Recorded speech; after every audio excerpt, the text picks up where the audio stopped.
인간이 울부짖을 때 나는 소리 그거 참 좋더라. 짖는 것 같기도 하고, 비는 것 같기도 하고 짜릿해. 서희는 참 예쁘게 울었어. 심장을 울려 진심으로.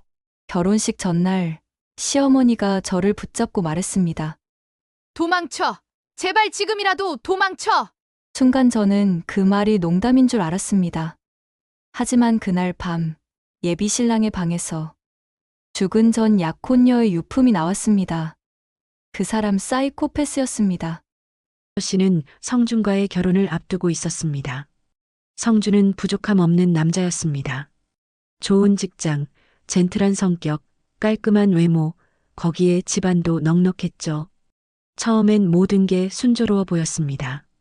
정심은 예비 시어머니지만 민서 씨에게 친정 엄마처럼 다정했습니다. 같이 웨딩드레스 고르고 혼수 준비도 도와주고 늘 웃으며 말했습니다. 민서야, 넌 내 딸 같아.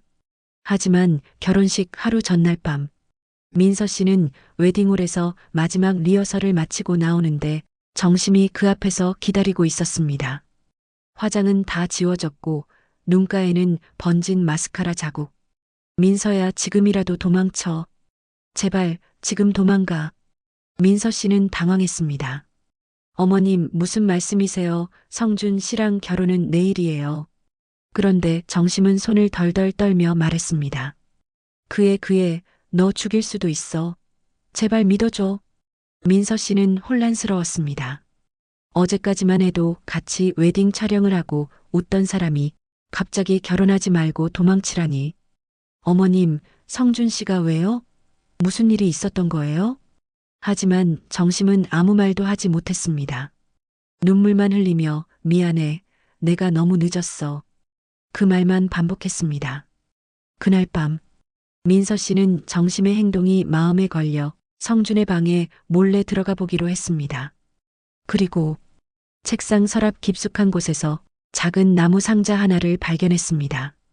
상자 안엔 낡은 다이어리, 찢어진 폴라로이드 사진, 그리고 피로 얼룩진 여자 반지가 들어 있었습니다. 그 반지는 성준의 전 약혼녀, 서희의 것이었습니다. 이미 죽은 사람의 물건이었습니다. 그 순간 민서 씨는 깨달았습니다. 정심이 왜 도망치라고 했는지, 왜 그토록 떨고 있었는지. 하지만 너무 늦은 걸까요? 민서 씨는 손에 쥔 그 반지를 바라보며 숨이 턱 막혔습니다. 성준은 말한 적이 있었습니다. 전 약혼녀는 해외로 떠났어.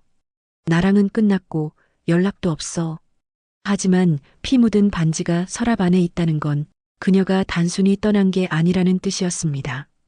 다이어리를 펼쳤습니다. 첫 장에는 또박또박 적힌 글씨. 성준은 내 피를 좋아해. 내 눈물을 보고 웃어. 내가 아파야 사랑받는 기분이래. 민서 씨는 온몸이 얼어붙었습니다. 사진 속 여자 얼굴은 찢겨 있었지만 옷자락에 적힌 이름표는 분명히 적혀 있었습니다. 서희. 그 순간 뒤에서 인기척이 났습니다. 여기서 뭐해? 성준이었습니다. 민서 씨는 반사적으로 상자를 숨겼습니다. 아, 그냥 정리하다가 우연히. 성준은 그저 웃었습니다. 그건 건드리면 안 되는 건데.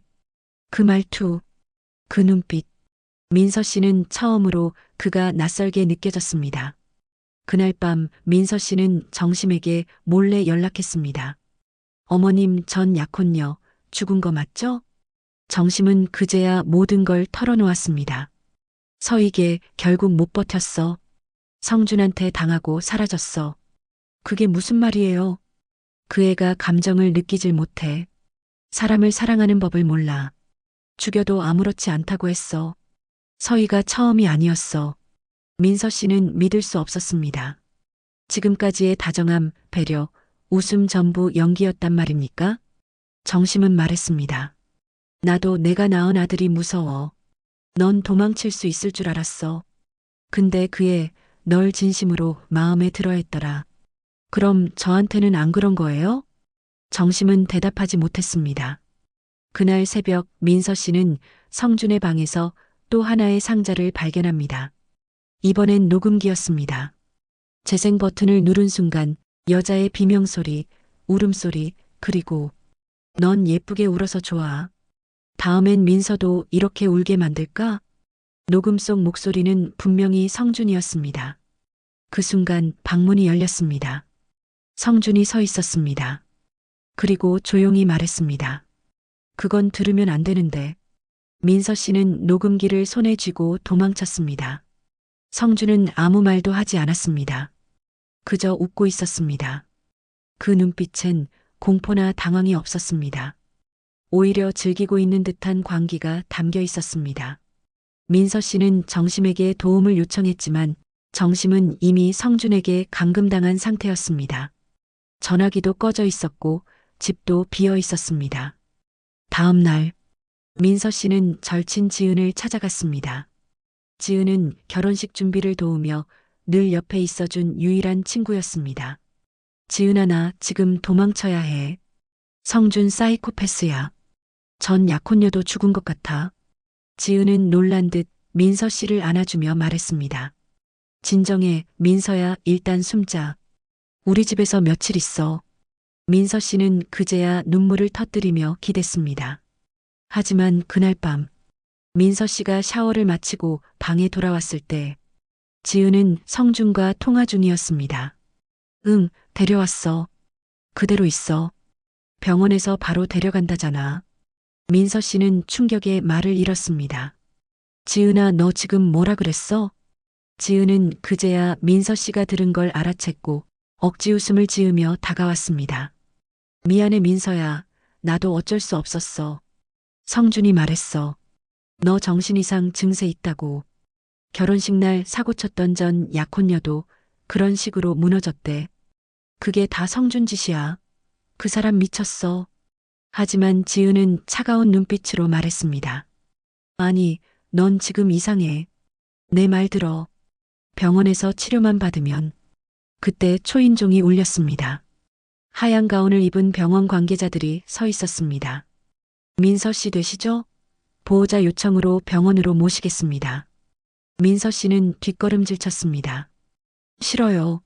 저 제정신이에요. 지은이 다가와 속삭였습니다. 민서야, 그냥 들어가. 거기 들어가서 좀 쉬어. 이대로 도망쳐봤자 아무도 널 믿지 않아. 그 순간 민서 씨는 알아차렸습니다. 성준의 사이코패스보다 더 무서운 건 그걸 알면서도 입을 닫는 주변 사람들이었습니다. 민서 씨는 창문으로 도망쳤습니다. 맨발로 뛰었고 다리는 긁히고 피가 났지만 멈추지 않았습니다. 어디든 이 집만 아니면 됐습니다. 민서 씨는 겨우 도망쳐 동네 고시원에 몸을 숨겼습니다. 전화기도 꺼놓고 창문에 신문지를 붙였습니다. 밖으로 나가는 건 최소한으로 줄였고 사람을 믿지 않았습니다. 며칠 뒤 정심에게서 손편지가 도착했습니다. 내가 감금된 사이 무속인 해심을 다시 찾았어. 라는 문장이 시작이었습니다. 그 아이는 서희를 죽였어. 나도 알아. 하지만 그것보다 더 끔찍한 사실이 있어. 민서야, 넌 그 집안의 선택된 여자야. 그 애가 내 이름을 처음 듣자마자 웃었단다. 너는 죽은 전 약혼녀랑 생년월일이 똑같아. 편지엔 주소 하나가 적혀 있었습니다. 해심당, 무속인 해심. 민서 씨는 두려움 반, 마지막 희망 반으로 그곳을 찾아갔습니다. 해심은 문을 열자마자 민서 씨를 보더니 바닥에 무릎을 꿇고 소리쳤습니다. 그 아이 널 닮은 귀신이 따라다녀. 넌 산자인데 죽은 자의 기운이 너무 강해. 민서 씨는 어이가 없었습니다. 그게 무슨 말이에요? 성준이란 아이. 저승줄을 넘나드는 사주야. 자기 손으로 죽인 여자랑만 잠자리를 할 수 있어. 그런 짐승 사주가 어디 있겠냐고. 민서 씨는 숨이 막혔습니다. 그럼 저는 그 사람이. 해심은 떨리는 손으로 태몽 하나를 전했습니다. 서희 어미가 아이를 가졌을 때 검은 뱀이 아기를 물고 나갔대. 그건 저주였어. 그 아이는 귀신이야. 그날 밤 민서 씨는 정심이 보내준 또 다른 유품, 서희의 목걸이 안에서 작은 USB 하나를 발견했습니다. 컴퓨터에 꽂자 비밀번호가 걸려 있었습니다. 민서 씨는 생각했습니다. 서희가 사랑했던 이름, 가장 지키고 싶었던 단어, 맘, 입력했습니다. USB가 열렸습니다. 그 안엔 충격적인 영상이 있었습니다.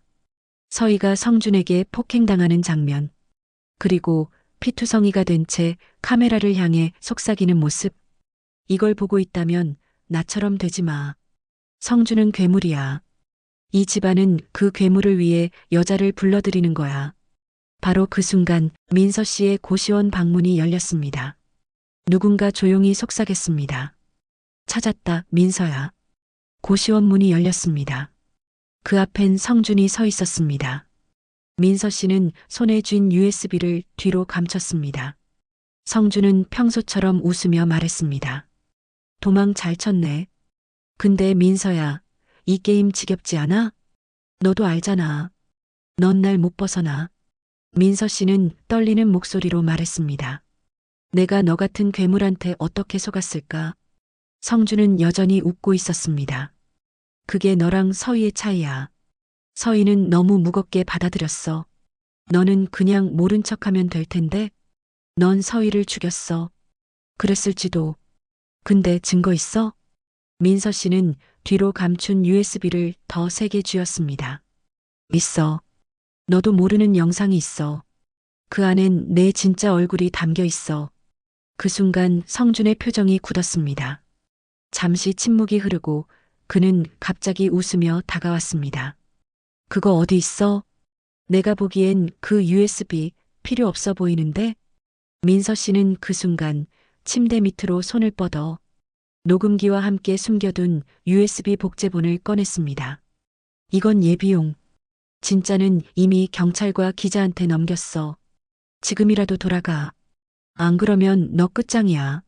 성준은 조용히 고개를 끄덕였습니다. 좋아. 그렇게 나오는 거야? 그리고 돌아섰습니다. 민서 씨는 급히 짐을 챙겼습니다. 하지만 휴대폰이 울렸습니다. 전화번호는 지은. 망설이다가 받았습니다. 민서야, 너 어딨어? 지금 시어머니가 병원에 있어. 성준이 엄마까지 때렸어. 민서 씨는 가슴이 무너지는 느낌이었습니다. 병원으로 달려간 민서 씨는 피투성이가 된 정심을 만났습니다. 정심은 힘겹게 말했습니다. 민서야, USB 내 가방에 하나 더 있어. 거기 CCTV 영상 성준이 나 밀친 거 다 찍혔어. 민서 씨는 그제야 결심했습니다. 이제 내가 끝내야 해. 민서 씨는 그날 밤 유튜브에 성준의 민낯이라는 제목으로 USB에 담긴 영상 일부를 익명으로 공개했습니다. 다음 날 인터넷은 난리였습니다. 사이코 신랑, 전 약혼녀 죽인 재벌 아들, 유산 상속 위에 여자 죽이나. 성준의 가족회사 주식은 폭락했고 기자들은 그 집 문 앞에 진을 쳤습니다. 하지만 성준은 잠적했습니다. 그의 행방은 어디에도 없었습니다. 그리고 며칠 뒤 민서 씨의 집 앞에 도착한 한 소포. 그 안엔 민서 씨의 사진이 들어 있었습니다. 고시원에서 찍힌 몰카, 병원에서 몰래 찍힌 장면, 그리고 그녀가 USB를 기자에게 전달하던 순간까지. 사진 뒷면엔 딱 한 줄. 끝난 줄 알았지? 민서 씨는 등줄기를 타고 식은땀이 흘렀습니다. 성준은 살아있었습니다. 그리고 그녀를 지켜보고 있었습니다. 민서 씨는 다시 움직이기 시작했습니다. 정심의 가방 속 또 다른 USB를 들고 경찰서를 찾았습니다. 이번엔 정식 진술과 함께 CCTV 영상과 녹음 파일을 제출했습니다. 저 사람 저 죽일지도 몰라요. 이건 단순한 폭력이 아니에요. 사이코패스예요. 하지만 경찰은 한숨을 쉬며 말했습니다. 영상만으론 부족해요. 직접적인 살인 정황이나 시체가 있어야. 그 순간 민서 씨의 휴대폰으로 문자 하나가 왔습니다. 성준, 내가 그걸 들고 경찰 가면 다음 사진엔 정심이 관 속에 누워 있을지도 몰라. 경찰도 그 메시지를 확인했고 그제야 수사에 탄력이 붙었습니다. 하지만 다음 날 정심이 있는 병원이 통째로 정전되었습니다. CCTV도 꺼졌고 병실에서 정심은 사라졌습니다. 민서 씨는 절망했습니다. 모든 걸 다 걸었는데 성주는 여전히 한 수 위였습니다. 그때 무속인 해심에게서 전화가 왔습니다.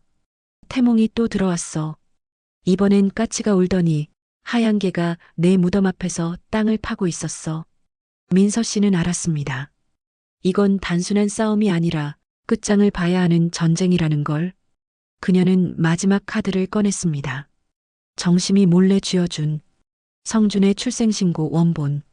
그 서류엔 충격적인 이름이 적혀 있었습니다. 생모 박정심. 생보? 유전자 확인 불가 전쟁 중 전사자. 민서 씨는 문득 떠올렸습니다. 병원에서 본 태호의 얼굴과 성준의 피를 보며 흥분하던 증상들. 그리고 유언장. 민서 씨는 예전에 보았던 그 금고를 찾아갔습니다.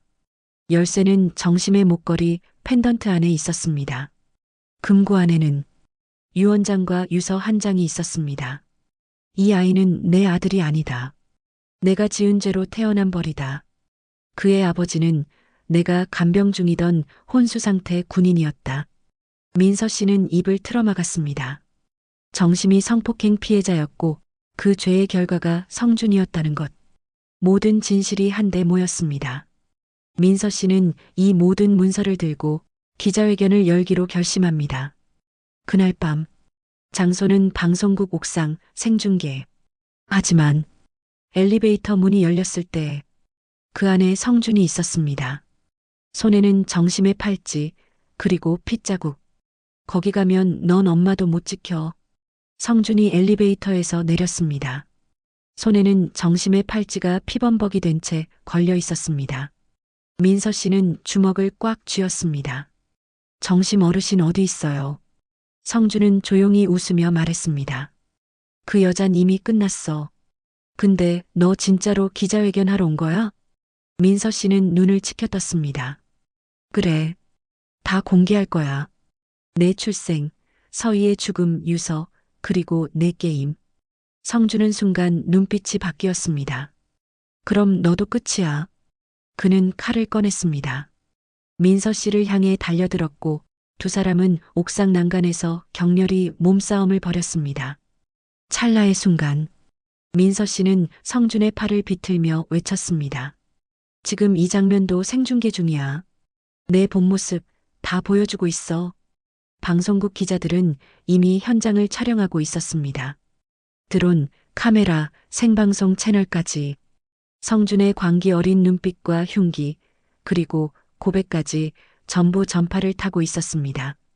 그 순간 헬기 한 대가 옥상에 접근하며 경찰 특수기동대가 로프를 타고 내려왔습니다. 성준은 이를 악물며 민서 씨의 목을 조르려 했습니다. 그럼 너라도 데려가야지. 하지만 바로 그때 뒤에서 총성이 울렸습니다. 정심이었습니다. 온몸에 붕대를 감은 채 경찰의 도움으로 간신히 옥상에 도착했던 그녀는 숨을 몰아쉬며 말했습니다. 내 아들이 아니라 했지. 이젠 진짜 끝내줄게. 성준은 그대로 쓰러졌고 칼은 손에서 떨어졌습니다. 현장은 정적에 휩싸였습니다. 그리고 마침내 카메라 렌즈 너머 전 국민이 보고 있었습니다. 그날 저녁 뉴스 헤드라인. 재벌 2세 사이코 살인극, 생중계 충격 폭로, 전 약혼녀 살해, 어머니 감금, 정신병원 조작까지 신부가 밝힌 진실 사이코를 무너뜨린 10일간의 반전극. 민서 씨는 기자들 앞에서 조용히 말했습니다. 이건 단순한 가족 문제가 아닙니다. 누군가를 정상으로 포장하기 위해 수많은 진실이 묻히고 사람 하나가 죽었습니다. 그날 이후 민서 씨는 잠적했습니다. 정심은 요양병원으로 이송됐고 성준은 교도소 정신병동으로 입원 조치. 그리고 한 달 뒤 이 사람 어디서 본 적 있지 않나요? 라는 글과 함께 성준이 수갑을 찬 채 병원 복도를 걷는 몰카 영상이 또다시 SNS에 올라왔습니다. 댓글엔 한 줄이 달렸습니다. 아직 끝난 게 아니다.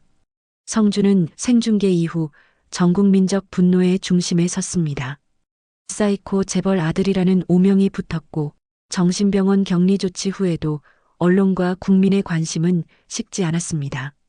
검찰은 정심의 증언과 USB 증거를 토대로 전 약혼녀 서희의 사망을 재수사했고 병원 관계자들 지은 병원장까지 연쇄적으로 구속되었습니다. 하지만 민서 씨는 어디에도 모습을 드러내지 않았습니다. 정심은 유일하게 그녀와 연락을 주고받았습니다. 민서 씨는 조용히 살고 싶다며 한적한 시골로 내려가 새 이름으로 살아가고 있었습니다. 그녀는 말했습니다. 사람들이 왜 아무도 몰랐을까? 왜 모른 척 했을까? 그게 제일 무서워요. 하지만 한 달 후, 세간의 관심이 식을 무렵 한 블로그에 이상한 게시글이 올라왔습니다.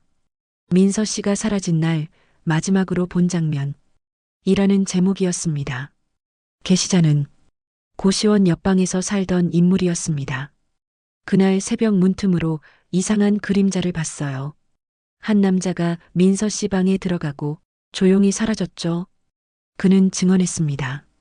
그 남자는 성준이 아니었어요. 그보다 훨씬 더 차가운 눈빛이었어요. 카메라를 들고 있었고 분명히 웃고 있었어요. 경찰은 조사에 착수했지만 그 블로그는 몇 시간 만에 삭제됐고 게시자 역시 연락이 끊겼습니다. 정심은 심장이 철렁 내려앉았습니다. 그녀의 기억 속에만 있던 태호의 또 다른 아들, 전처가 숨겨둔 아기, 성준의 이복 동생이 존재할 수도 있다는 사실이 떠올랐기 때문입니다. 정심은 곧장 요양병원에서 퇴원 신청서를 냈습니다. 그리고 그날 밤 민서 씨에게 편지를 썼습니다. 민서야, 넌 끝났다고 생각하겠지만 진짜 괴물은 아직 남아있어. 성준은 도구였을 뿐이야. 그 집안엔 아직 주인이 남아있어. 민서 씨는 강원도 어딘가 사람이 드문 바닷가 마을에서 조용히 살아가고 있었습니다. 이름도 신분도 바꿨고 그 누구에게도 과거를 말하지 않았습니다. 어느 날 바닷가에서 작은 소포 하나를 받았습니다. 보낸 사람은 없었고 발신지조차 알 수 없었습니다. 박스를 열자 그 안엔 작은 장난감개 한 마리, 그리고 녹음기 하나가 들어 있었습니다. 녹음기엔 남자의 목소리가 남겨져 있었습니다. 누나는 운이 좋았어요. 내 형은 감정을 느끼지 못했지만 전 감정을 조종할 줄 알거든요. 그 목소리는 성준이 아니었습니다. 더 낮고 더 또렷하고 마치 아주 가까이서 속삭이는 듯한 음성이었습니다. 민서 씨는 녹음기를 바닥에 떨어뜨리며 숨을 헐떡였습니다. 그녀의 뇌리에 정심이 말한 마지막 한 줄이 떠올랐습니다. 진짜 괴물은 아직 남아있어. 그날 밤 민서 씨의 집 창문엔 낯선 남자의 실루엣이 비쳤습니다. 그리고 창밖으로 개 짖는 소리가 들렸습니다.